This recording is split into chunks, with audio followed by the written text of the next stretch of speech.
Yeah, I should win just because you had the Timberwolves in the 8th seed. Vasilevsky's been playing really well, and the Lightning have great offense. Yeah, it was a tremendous shot, and I've come to expect it from LeBron. I would say I wish the best for the Red Sox, but as a Yankees fan, that's really hard for me to do. The biggest addition to me is Jalen Brunson. Aaron Rodgers is Aaron Rodgers, and that's all I have to say. He's still a top 5 quarterback in this league, and there's nothing really anyone can do about it. Why'd you have to name him? Like, seriously. Thanks, man. Who would have thought 5 years ago that the Clippers and Nets would be facing in the finals? How is Joe Burrow going to get the ball to them if his butt is already on the ground? Crazy. And for the fans at home, Hello, I'm Cy Mendenhall, and you're listening to Outsiders Opinions with Kevin and Austin. What's up, y'all? Welcome to our MLB Opinions of the Week. We will be reviewing, I would say this is an abysmal draft, but no winner here because Austin and I tied for the second straight draft predictions video. Speaking of Austin, how long have we known each other, Austin? I think I did the math. It's 8 years, right? Yeah, it's roughly 8 years, yeah. Okay. In the 8 years I have known Austin, I've never had this text response because while the MLB draft was happening, Austin was like, man, this is crazy.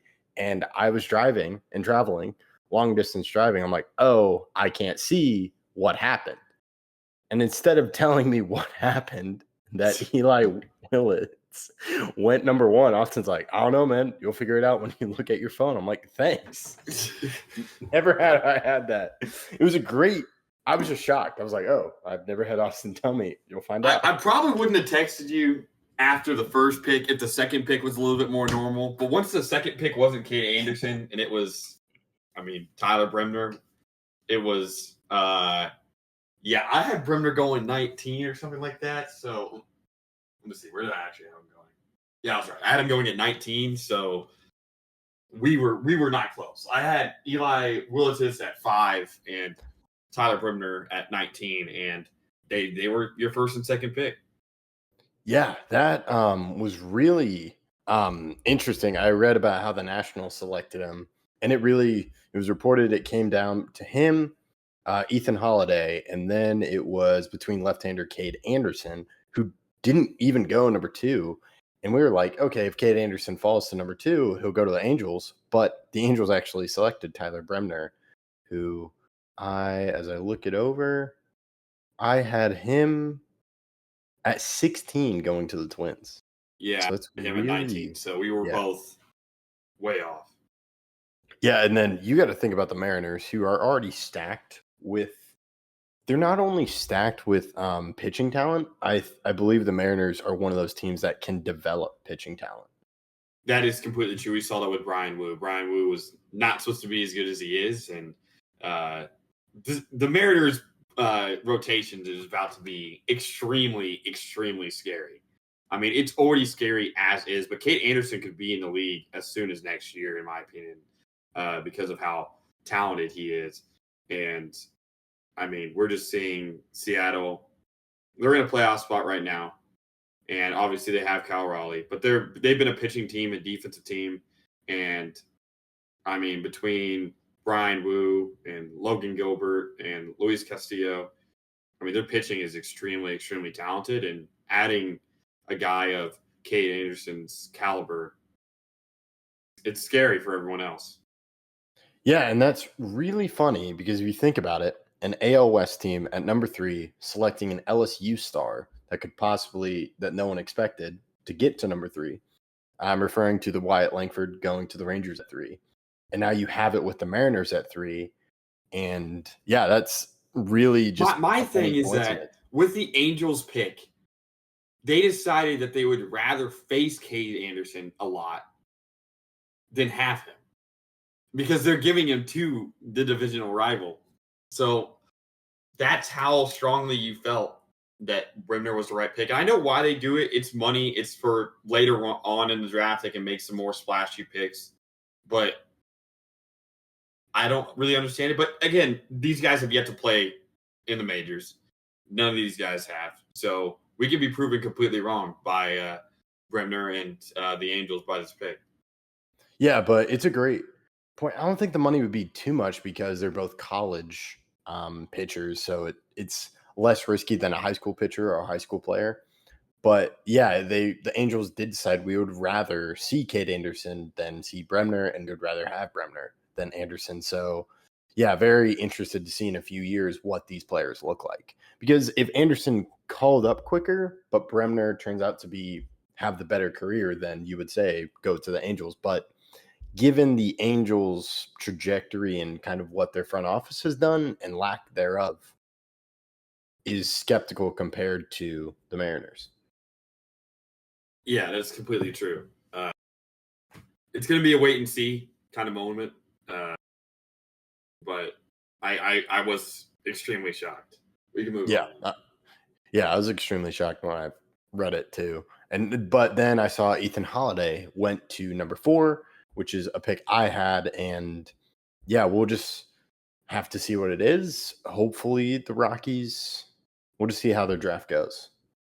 Yeah, that's completely true. Their draft is going to be a lot dependent on this pick, and Holiday has a lot of talent, and obviously this is where his father played for a while, so the Rockies know that family really well, and they're hoping that Ethan Holiday can be even better. And then was Liam Doyle was your number 2? He was my number 4. Number 4. Okay. So he goes to the Cardinals, which I would say is kind of a fall. He was my number 2 to the Angels. So he comes out of Tennessee, and we'll just have to see. But I'm curious. The Cardinals do need pitching help. So we'll see how quickly he goes up. Yeah. This is a good pick because they need pitching help, like you said, and he can throw really hard, and I think he's a tough prospect to miss on. Yeah, and now we go to number 6, where this is a risky pick, but it all depends on if the Pirates keep Paul Skeens. And if this works out, then, or even if they trade Paul Skeens or Paul Skeens leaves, you have a replacement. But if Seth Hernandez, I believe, has a high ceiling, you could have a 1-2 punch for the Pirates of Skeens and Hernandez. So that they have other good pitchers right now on their roster, but this would be another young one that can kind of build into the future. But yeah, it is a risky pick, like you said, and this is the one pick that we had a lot of the same picks in this draft, but this is the only one that we both got correct. Yeah, and so that concludes my 2 picks that I got right in this draft.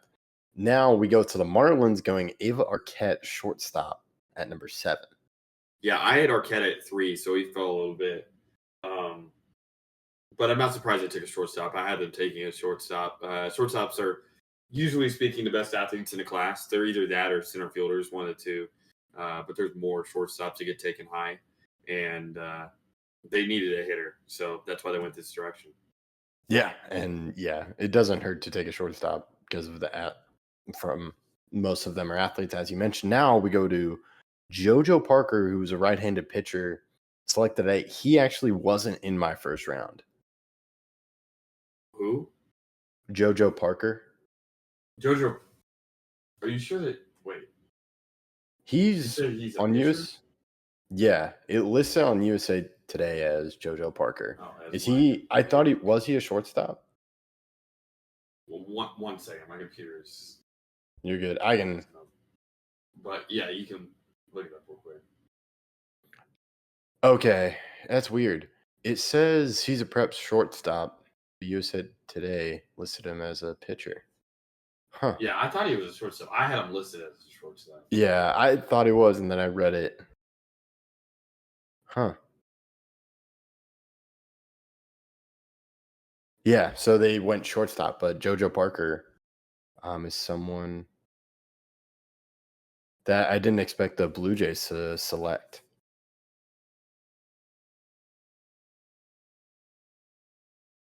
Yeah, shortstop. He's a converted. Again. Yeah, he's a converted pitcher. But he's going to be a shortstop? I believe so. Yeah. Oh, that's weird. Yeah. Yeah, I don't know. Yeah, that's weird. But yeah, shortstop. But maybe he did play. Yeah. That's just weird. I guess that is a mistake by USA Today. Huh. But now we go to another shortstop, high school shortstop, Steele Hall to the Reds. Yeah, I had Hall going around 13, I think. I'm surprised. Again, the Reds need more batters, and this is a good pick for them. I like Stu Hall. I think he's a good talent. Yeah, and now we go to 10, which is another pick, the other pick you got right. Billy Carlson to the White Sox. Yeah, high school teammates with Seth Hernandez. First time that two high school teammates were drafted in the top 10 in the same draft. And I got both of them correct. Now, those are my only two getting correct, but I'm happy I at least got two because if I didn't, then you would have won. But we tied again, so. Yeah, and then we have Jamie Arnold go to the Athletics, who right now, I remember every time we do a MLB draft that statistically college pitchers and hitters, just that's easier money, that's cheaper money compared to high school players. And it does seem like that pans out more just because there's more of a track record with college players compared to high school players. So, and thinking about that, the Athletics seem pretty good on their offensive side and their defensive side with all those great hitters. Jacob Wilson just being another recent drafted player that's come on the scene. Now it looks like they're turning to the pitching side. Yeah, and pitching is another thing that the Athletics need, but it's going to be a while for some of these guys to come up. And I think that's part of why the MLB draft is so interesting, because most of these prospects aren't going to be able to play in the MLB, even if they are really good, for another 3-4 years in the high school case, or in the college case, it's still usually 2 to 3 years. Yeah, and it just depends on – it has started to see players get called up quicker. Wyatt Langford, Paul Skeens, of course. There was another recent. Well, I think Kurtz. Jack Caglione. Well, Nick Kurtz as well. Oh, Nick Kurtz, yeah. He was drafted last year, and yeah, it's been a part of the Athletics roster for a while now. Yeah, I want to say Jack Caglione was drafted. Yeah, too. And same with Chase Burns. Yeah, yep. So, and then Angels have been calling up players like Zach Neto was drafted like 1 or 2 years. But yeah, so I'm very interested. And then we go to 12 with the Rangers. They select Gavin Feen, the shortstop from Great Oak High School, California. But the Rangers, I'm very interested. They're kind of been a wild card, I would say, the past few years. Wyatt Langford, they didn't expect, but I just go to the Kumar Rocker draft, which is when he re-entered, and you talk about teams going back or going for that high slot and underslotting. They did that with Kumar Rocker, and that just really set the whole draft kind of ablaze. Like, what? Kumar Rocker went at, I think it was like number 5 or something with the Rangers after the year before he couldn't reach a contract with the Mets at 10. So that I'm very interested in what the Rangers kind of process is, because it seems different each year. Yeah, and I think that definitely depends on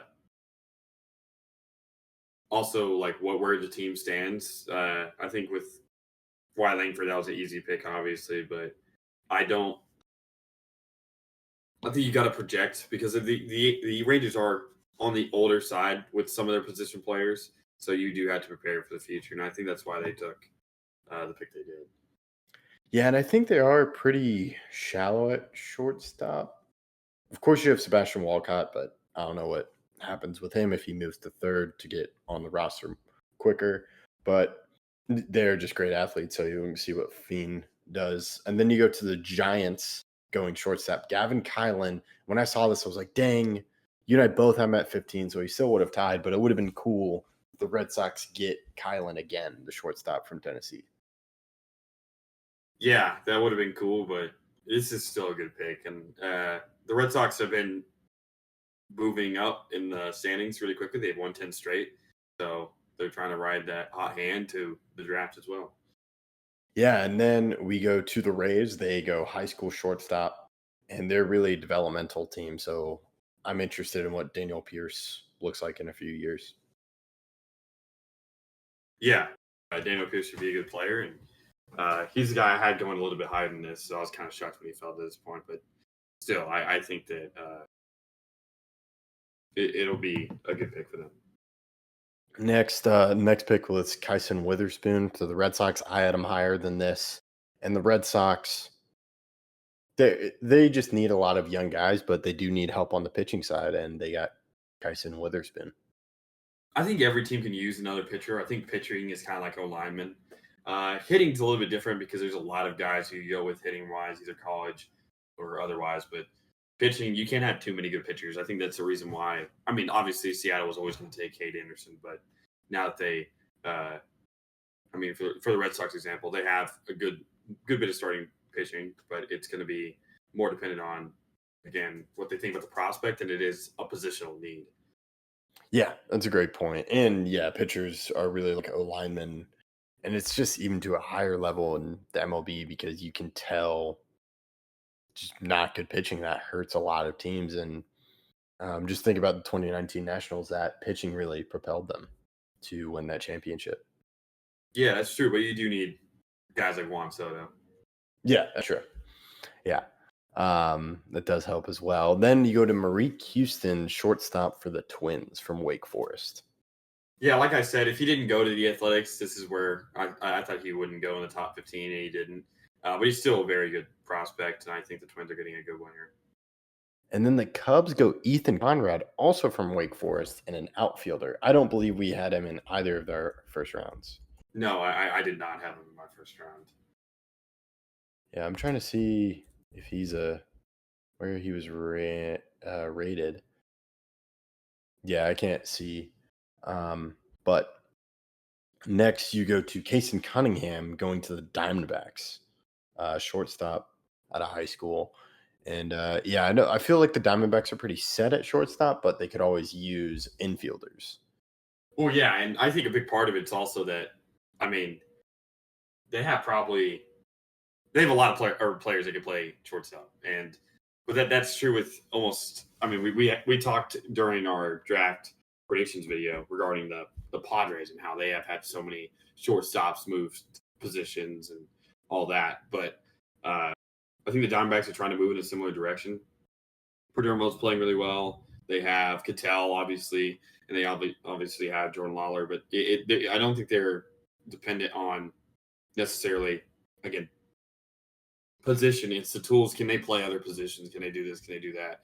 Usually, if you're the shortstop, you're the best defensive player on a team or second best. Again, it could be a catcher, could be really good defensively. Same thing with a center fielder. But besides those three positions, there's no other real position you're looking at defensively to move to other places. Yeah, and yeah, it's really in the first round you want to get a good hitter, especially you want them to be good at defense. But if they can either pitch really well or hit really well, that would be a great first round pick. Just given the low hit rate of picks in general for the MLB draft. But a team that's really good that's done really well is the Baltimore Orioles.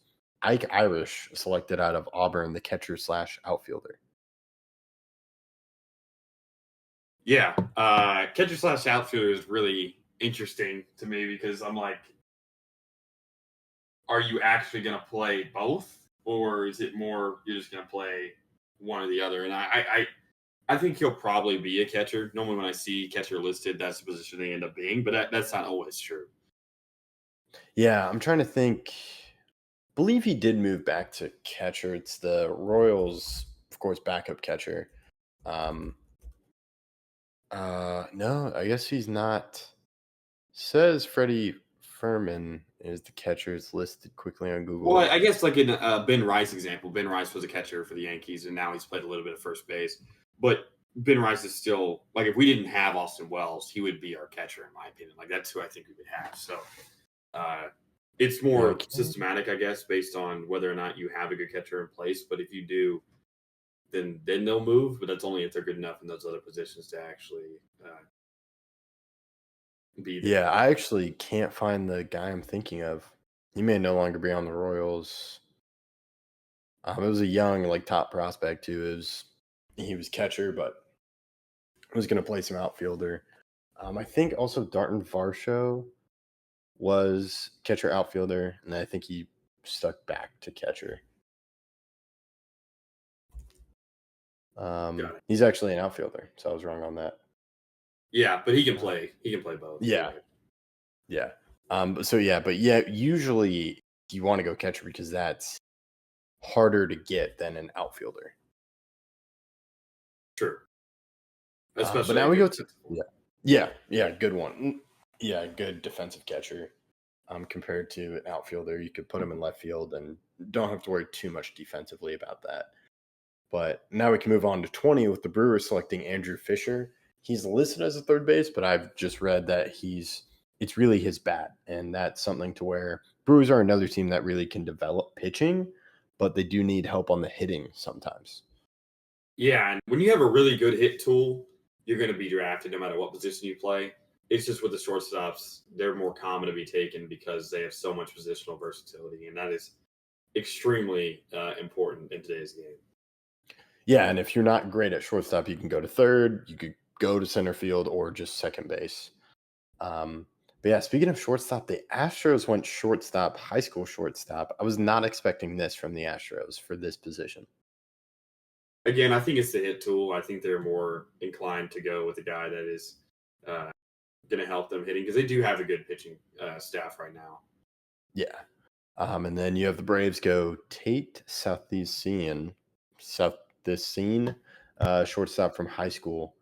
And kind of the same thing here as well.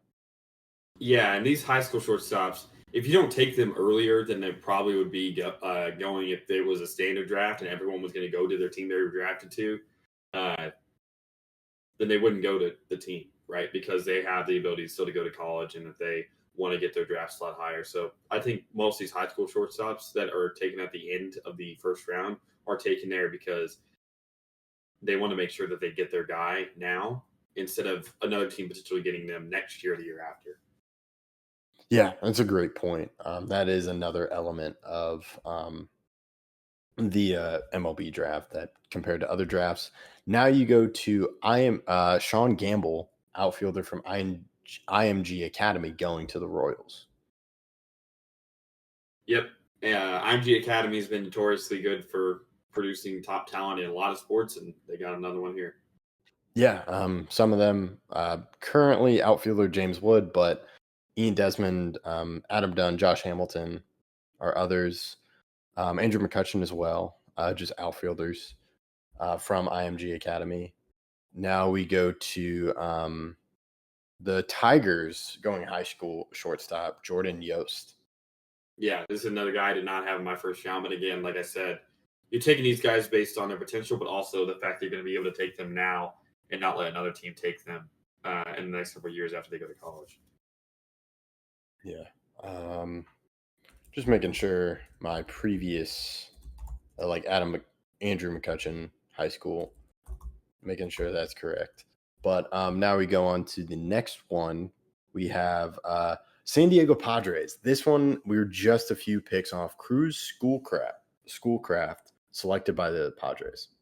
Yeah, left-handed pitching is a lot easier to predict than right-handed pitching, and they get a good one here. Their pitching staff has also been very good this season, but they get to bolster that in a couple of years whenever he gets called up. Yeah. I believe I was wrong about IMG Academy for Andrew McCutcheon. Or nope, never mind. That was my bad. So now we can go to final two picks. You have Gage Wood, who I think this was a fall for both of us with the Phillies at 26. Yeah, I had him probably not as big as a fall for me because I have him at 24. But yeah, the concern with him isn't talent, it's injuries and injury history. But if he can stay healthy, then I definitely think this is a great pick. Yeah, now we go to the Guardians going Chase Laviolette, the outfielder from Texas A&M. Yeah, I had him going at 20, so this is also a fall for me. He's a good talent, and again, outfielders and shortstops are going to make up the majority of the first round for position players. So there'll be some third baseman thrown in there. Yeah, and I had the Guardians going outfielder, but I did have Laviolette going at 20 as well. So, and they just really need hitters because they're another team that can really develop pitching. So we'll keep an eye out of maybe next year. A lot of these players come up or some players come up and then a lot more in the later years, but make sure you're following us for other MLB videos as it is a big MLB week for us. Let us know your thoughts in the comments. Thank you for listening to Outsiders Opinions.